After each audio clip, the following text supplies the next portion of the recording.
โทษชื่อทางกันว่าอะไรบ่ชื่อว่าทางฮะ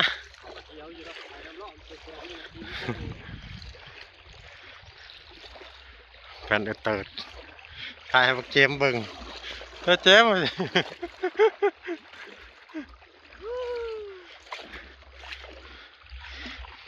นักธุรกิจจับถ่ายให้กูดูจับเลยเด้อกูถ่ายละชีวิตนักธุรกิจจับยางมาแล้วลูดพากันลูดนี่ตายตุ่มน้ำนี่ใช่ไปย่างธุรกิจ1,000 ล้าน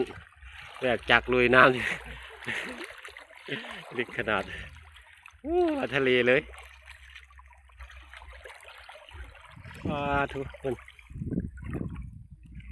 นักหลายตกมาไปได้ท่วมหมดเลยเดี๋ยวเห็นแต่ตูบเห็นแต่อันนั้นครึ่งหลังคาเฮ้ย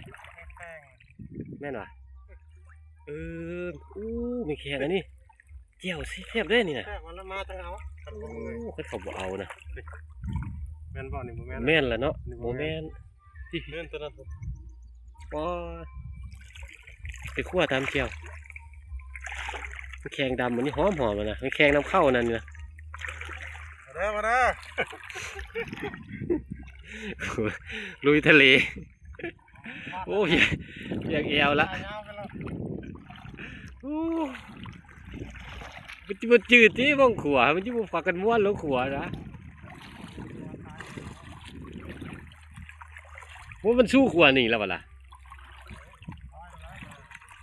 โอ้มันจะเป็นรอยได้เนี่ยจักกับอันนี้มันจะเป็นรอยเอาจักรอยอันนี้กับอันนี้ซึ่งเป็นรอยได้มองนั่นแหละมองกันนั่นนะตัวน้ำลายนั่นเนี่ยเอ้า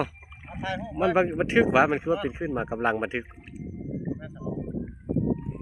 มันก็ไม่เห็นแจ้งละเนี่ยมันขึ้นเป็นตัวนั้น